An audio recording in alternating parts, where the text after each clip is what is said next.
Dikenal diktator dan komunis, nyatanya Kim Jong-un bisa pula menangis. Alasannya menangis pun tak disangka. Presiden Korea Utara itu menangis saat meminta perempuan di negaranya untuk mau memiliki lebih banyak bayi. Angka kelahiran di Korea Utara sedang menurun sehingga Kim meminta perempuan untuk memiliki lebih banyak bayi dalam upaya untuk memperkuat kekuatan nasional.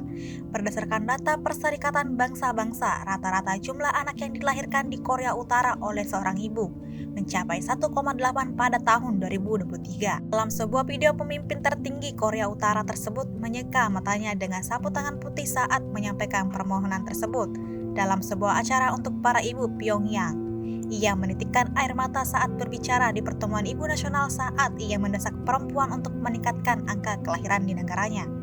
Pada tahun 1970-an sampai 80-an, Korea Utara menerapkan program pengendalian kelahiran untuk memperlambat pertumbuhan populasi pasca perang.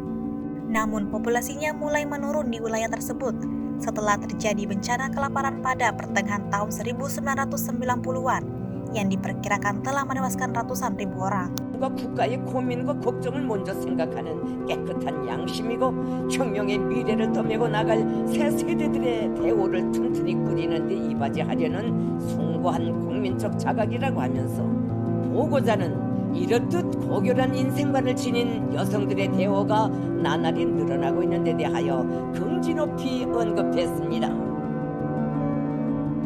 우리 어머니들은 혁명가의 첫걸음도 어머니의 젖줄기에서 시작된다고 하신 김정은 동지의 말씀을 명심하고 자녀들의 첫째가는 교양자로서의 본분을 다해왔다고 하면서 그는 자녀들의 가슴 속에 배곡 같은 충성심을 새겨주어 주체혁명의 제1전통을 꿋꿋이 이어놓은 것이야말로 어머니들의 특출한 공적이라고 말했습니다.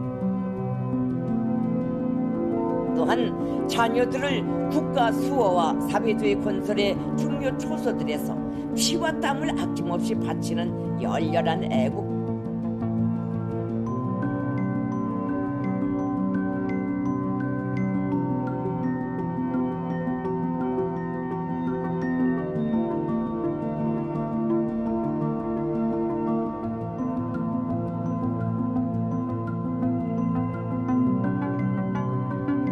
Download Tribun X sekarang, menghadirkan lokal menjadi Indonesia.